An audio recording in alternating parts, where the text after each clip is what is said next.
Have you ever wondered why the origin of life can never be found or properly explained?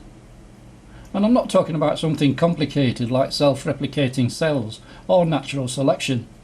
I mean easy questions that a 7-year-old child would ask, such as, who am I? Why am I here? Where do I come from? Does life have a purpose? And so on. Of course, everyone finds their own answers to these questions and are quite happy to go through life believing what they believe, whether it's right or wrong, or somewhere in between. But for those who are sceptical, or never satisfied with the usual answers, and I include myself in that group, the search for truth goes on all your life. Well, as near as we're going to get to truth anyway. And when I say truth, I don't mean the objective, empirical, scientific truth, backed up with evidence, that we would all love to have. This is possible for some things and not for others. It also gives only a limited truth about the things that it does have objective, empirical, scientific truth for. Always remember the kettle if you feel backed into a corner by the atheist's appeal to science and all its evidence. It can explain how the kettle is boiling and how it got there, but it can't explain why. Is it boiling for a cup of tea, or is it water to boil an egg? In the same way, objective, empirical, scientific truth can explain how we got here by evolution, natural selection, avoiding mass extinctions, climate change and volcanic eruptions and so on. But it cannot explain why we're here. Very often what drives this search for truth or eternal scepticism are occasional enlightenments or eureka moments, when everything seems to suddenly fit together like the proverbial jigsaw puzzle. Well, here's one such moment, which I'll share with you, seeing as I'm so generous. There are a lot of unresolved questions in the religious, academic and philosophical community, and the one which divides everyone is the question about life. Does it have a purpose, or is it just an accident? This question in itself is another version of, does God exist or doesn't he? As you would have to assume that if life has a purpose, then humans must be pretty low down on the scale of that purpose, like the fish is to the human.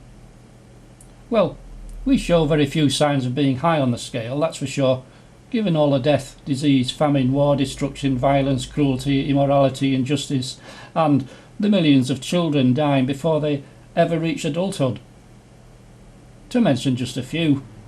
Broadly speaking, there are only two answers to this question: yes or no. Yes can be subdivided into yes, I found my own personal purpose in life which doesn't include any higher purpose, or yes, I found my own personal purpose in life which does include a higher purpose. No usually means no, there isn't any purpose and life was just an accident waiting to happen, and we just felt lucky or unlucky to be in it all. But perhaps there is a third answer, and one which you've never heard of and which the academics will probably just laugh at. Well, I hope that when they laugh, it's a laugh of nervous embarrassment at not even thinking it may exist. And at the other end of the spectrum there are many believers, but they will not laugh, they will be shocked, as they automatically assume that their God doesn't or cannot make mistakes. I'm trying to show that the most logical explanation for the history of civilization, which is a history of unremitting and unceasing death, disease, misery and destruction, is that we are living in a very imperfect world, and that a huge mistake or accident is as near as we're going to get to a reason why. And this isn't even religious yet. There is also an irony. All those atheists out there who pour scorn and ridicule on the idea of a creator or supernatural designer and say it was all an accident could very well be right, but not quite right in the way they were expecting. And this irony should start you asking questions, not least because many of the famous atheists of today are actually paid very high fees to say what they say. Look at it another way. During my years of studying religion, philosophy, life and that very strange collection of books called the Bible, one thing impresses itself on my mind more than anything else. That if God exists and he made all this, the universe and everything, then he must be the ultimate scientist and mathematician to have done it all. The world exists pretty much on maths and physics alone. Never mind all the chemistry and biology as well. And how does the average scientist or mathematician make progress?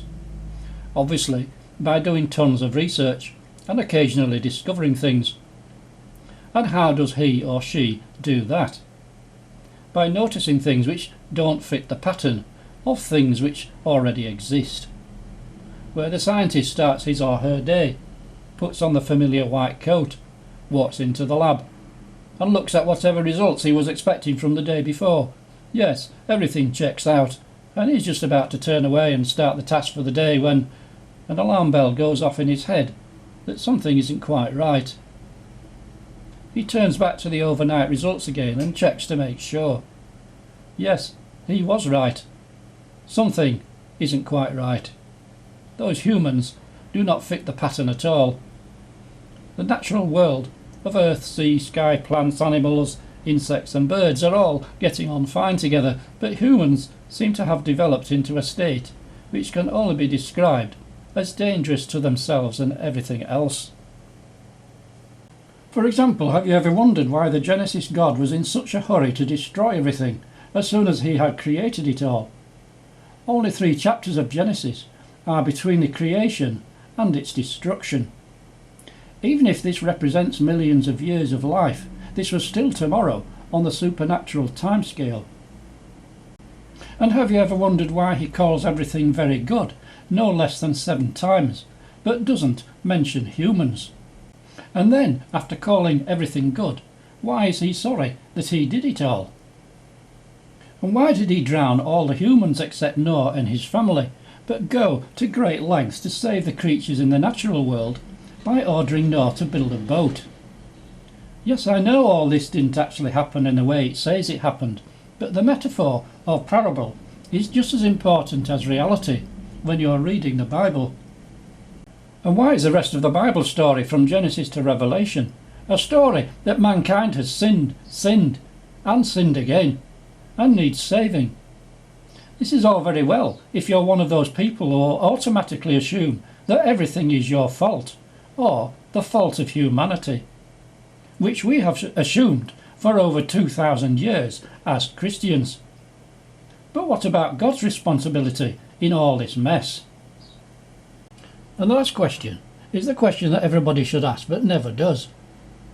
If the Genesis God did create life on earth, the universe and everything, why did he? I ask this because all the signs appear to point to there already being life elsewhere in the universe when he turned his attention to Earth. And if these clues or signs are right, then life on Earth appears more and more to be one huge experiment which didn't go to plan. If you watch part 2, you'll see why.